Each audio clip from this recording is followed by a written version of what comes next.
xogayaasha iyo barnaamijka fulinta ee la soo diyaariyay inaynu sidaa ku siino kalsooni ay ugu shaqeeyaan dadweynaha reer SSC cidii qabta inaynu sidaa kalsooni ku siino gacanta taageen oo saa ku ansixino. maanta ay taariikhdu tahay 25 bisha sagaalaad 2023 waxaa si rasmi ah loo ansixiyay golaha wasiirada maamulka SSC Khaatumo lana dhaariyay waxaana munaasabada lagu ansixiyay goobjooga hogaamiyaha maamulka SSC Khaatumo mudan Cabdiqaadir Axmed oo Cali Firdhiye oo ay weheliyaan ku-xigeenkiisa gudoomiyaha golaha baarlamaanka iyo labadiisa ku-xigeen xildhibaanada golaha baarlamaanka ayaana cod aqlabiyad ku ansixiyay golaha wasiirada maamulka Khaatumo oo kal hore soo magacaabay hogaanka maamulka SSC Khaatumo. maanta taariikhdu waxa weeyaan 25 bishii September 2023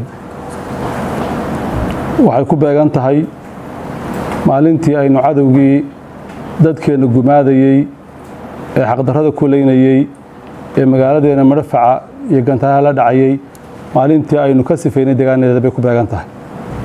isku beegnaantaasi ma ahayn mid la qorsheeyay ama la isku beegay, waxay ku timi si isdoonasho ah. waxaad moodaa marka in 25 mar kale ay noo noqon doonto insha Allah taala hadii Ilaahay ka dhigo maalin sumad gaar ah inoo leh. gudoonka golaha dhexe iyo xildhibaanada golaha dhexe sharafta leh anigoo idinka mahad celinaya fursadan qaaliga ah ee aad ii siisaan inaan mar labaad idin soo hor istaago si aan idin weydiisto marakan codka kalsoonida xubnaha magacaaban ee golaha fulinta maamulka SSC Khaatumo. tani waxay ka turjumaysaa baahida degdega ah ee loo qabo howlgelinta golaha fulinta iyo hay'adaha kala duwan ee dawladnimada iyo howlaha hortabinta u leh deegaankeena. xubnaha magacaaban waxa ay buuxiyeen shuruudihii axdiga SSC Khaatumo waxaa lagu soo xulay hanaan ku salaysan daacadnimo, aqoon, wada tashi, waayo aragnimo, karti iyo hufnaan si ay u gutaan waajibaadkooda dastuuriga ah uguna adeegaan shacabka deegaanada maamulka SSC Khaatumo. mudanayaal gudoonka golaha dhexe iyo xildhibaanada golaha dhexe sharafta leh xubnaha golaha fulinta ee magacaaban waxa la socda barnaamijkii uu golaha fulintu ku shaqeyn doono kadib marka aad siisaan kalsoonidiina. dambeyntii waxaan idinka mahad celinayaa fursadda aad ii siiseen mar kale iyo kalfadhiga aad ii qabateen ee aan kala soo qayb galay.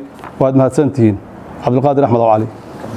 waxaynu u codaynaynaa inaynu ansixino barnaamijka iyo xogayaasha uu soo gudbiyay hogaamiyuhu.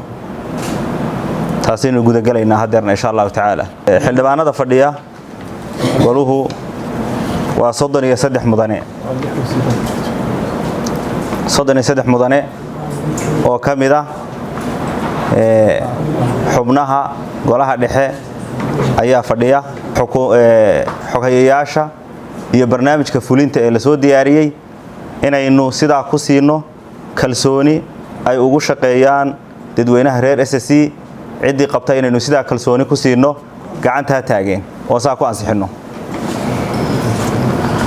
33 xubnood waxay u codeeyeen in xukuumadda kalsoonida la siiyo la ansixiyo. sidaa daraadeed xogayaasha uu soo gudbiyay hogaamiye Cabdiqaadir saasay ku heleen kalsoonidii golaha oo dhameystiran. waxaan uga mahadnaqayaa gudoonka golaha dhexe xildhibaanada golaha dhexe sharafta leh mar kale aqbalaadii ay aqbaleen codsigan u soo jeediyay ee ku salaysnaa inay codka kalsoonida siiyaan xubnaha magacawnaa ee golaha fulinta SSC Khaatumo.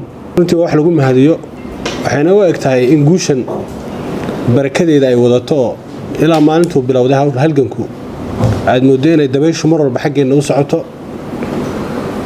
waxaan rajeynayaa inaan Ilaahay uga mahadnaqno xamdigana badinno.